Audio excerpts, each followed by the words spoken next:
చూశాను. అందులో ముఖ్యంగా నేను అందరికంటే అభిమానించేటువంటి నాయకుడు రాజశేఖర రెడ్డి గారు. రాజశేఖర రెడ్డి గారి తర్వాత అత్యంత అభిమానించే నాయకుడు ఎవరంటే రేవంత్ రెడ్డి గారు అని చెప్పి నేను మరి పబ్లిక్గా నేను చెప్తా ఉన్నాను.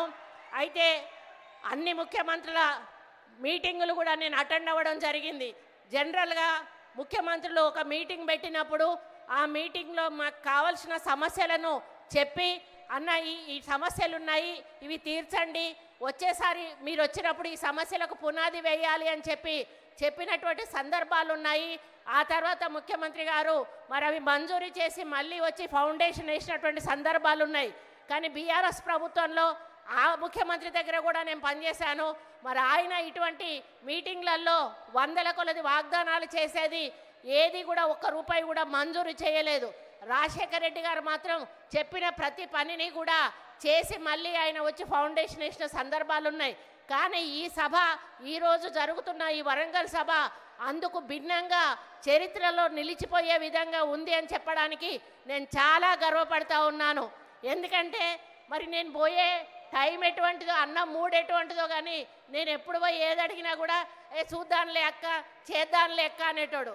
నేను ఊరికే అనుకునేదాన్ని, అయ్యో అన్న దగ్గరికి పోయి అడుగుతా ఉన్నా, అన్న ఏది అడిగినా కూడా చూద్దాంలే చేద్దాంలే అంటాడు. మరి ఇప్పటి వరకు ఒక అభివృద్ధి కార్యక్రమానికి మేము శ్రీకారం చుట్టలేదు. మరి ప్రజలకు మేము ఏ విధంగా సమాధానం చెప్పుకోవాలని పదే పదే నేను మదన పడతా ఉండేదాన్ని. కాకపోతే ఆయనతో ఎప్పుడు వెహికల్లో ఎక్కినప్పుడు కూడా ఆయన ఒకటే మాట చెప్పేవాడు, అక్క హైదరాబాదు మనం ఏమీ చెయ్యలేము, కానీ వరంగల్ నగరాన్ని మాత్రం మనం ఏ విధంగా అంటే ఆ విధంగా రూపుదిద్దుకునే అవకాశం ఉంది. కాబట్టి వరంగల్ని ఎన్ని ఫండ్స్ అయినా కూడా ఇచ్చి ఒక మంచి పట్టణంగా తీర్చిదిద్దడానికి మన వంతు సహాయం సహకారం తప్పకుండా ప్రభుత్వం నుంచి ఉంటుంది. దానికి మాస్టర్ ప్లాన్ అనేది చెయ్యాలని వారు కోరడం జరిగింది. మరి మా ఇన్ఛార్జ్ మినిస్టర్ శ్రీనివాసరెడ్డి గారు ఇక ఆయన పట్టుకున్నాడంటే ఉడుపు పట్టే వదిలిపెట్టాడు. ఇక అధికారుల వెంటపడి వేటాడి మరి మమ్మల్ని పదే పదే రివ్యూ మీటింగ్స్ పెట్టించి మాకు ఒక ప్రణాళిక అంటూ సిద్ధం చేసి ముఖ్యమంత్రి గారి దృష్టికి తీసుకుపోవడం జరిగింది. మరి ముఖ్యమంత్రి 19వ తారీఖు వస్తున్నారు అంటే జనరల్గా ఏదో మహిళలకు సంబంధించిన మీటింగ్ పెట్టి వెళ్ళిపోతారేమో అని నేను అనుకున్నాను. కానీ గత వారం రోజుల నుంచి సెక్రటేరియట్లో జరిగిన హడావిటి అంతా ఇంత కాదు అని చెప్పక తప్పదు. అన్ని డిపార్ట్మెంట్స్ కూడా అలర్ట్ అయిపోయాయి.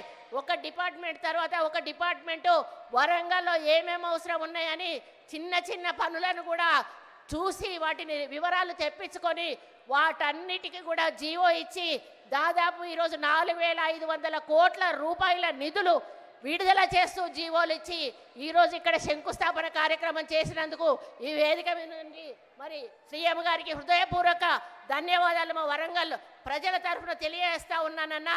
మీ నమ్మకాన్ని వమ్ము చెయ్యము. తప్పకుండా ఈ యొక్క వరంగల్ నగరాన్ని పట్టణంగా రూపుదిద్దడానికి ఇక్కడి మంత్రులుగా సీనన్న గారి నాయకత్వంలో మేము తప్పకుండా మీరన్న ఆశయాన్ని సాధించడానికి ముందుకెళ్తాము. అది ఈరోజు ఒక మహిళా ప్రధానమంత్రి ఇందిరాగాంధీ గారి పుట్టినరోజు సందర్భంగా 2 మహిళా మంత్రులం ఇక్కడ ఉన్నాము. ఒక మహిళా మేయర్ ఉంది, ఒక మహిళా ఎంపీ ఉంది. ఈరోజు మహిళా శక్తిని ఇక్కడికి తీసుకొచ్చి వీళ్ళందరి ముందట మాకు వరాల జల్లు కుల్పించినందుకు మీకు ఎల్లవేళలా కూడా రుణపడి ఉంటామని ఈ సందర్భంగా మేము విజ్ఞప్తి చేస్తూ మరి తప్పకుండా ఈ వరంగల్ నగర అభివృద్ధికి, ఎందుకంటే ఎయిర్పోర్ట్ అనేది దశాబ్దాల కళ. ఎయిర్పోర్టు కళను ఎవ్వరు కూడా సహకారం చేయలేకపోయారు. అది ఈరోజు మన రేవంత్ రెడ్డి అన్న వల్ల అవుతుంది. రేపు మనకి ఎయిర్పోర్ట్ వస్తే మనకు కంపెనీలు వస్తాయి, ఇండస్ట్రీస్ వస్తాయి. ఇటు కరీంనగర్ సైడ్ కానీ, ఇటు ఖమ్మం సైడ్ కానీ, ఇటు హైదరాబాద్ సైడ్ కానీ విపరీతమైనటువంటి మనకి ఇండస్ట్రీస్ వచ్చినప్పుడు మన పిల్లలకు ఉద్యోగాలు వస్తాయి, మనము ఆర్థికంగా బాగుపడతాము. దాని ఎయిర్పోర్ట్ వల్ల చాలా అభివృద్ధి జరుగుతుందనే విషయాన్ని మీ అందరికీ కూడా తెలుస్తూ అండర్ గ్రౌండ్ డ్రైనేజ్ అనేది కూడా మా వరంగల్ ప్రజల కళ, అది కళగానే మిగిలిపోతుంది అనుకున్నా. కానీ ఈరోజు దాన్ని నిజం చేసినందుకు మిమ్మల్ని ఈ వేదిక మీద నుంచి మా ప్రజల తరఫున ధన్యవాదాలు తెలియజేస్తూ, ఇంకా మీరు చాలా శంకుస్థాపనలు చేశారన్న వాటితో వరంగల్ నగరం అంతా కూడా సుందరంగా తీర్చిదిద్దబడుతుంది.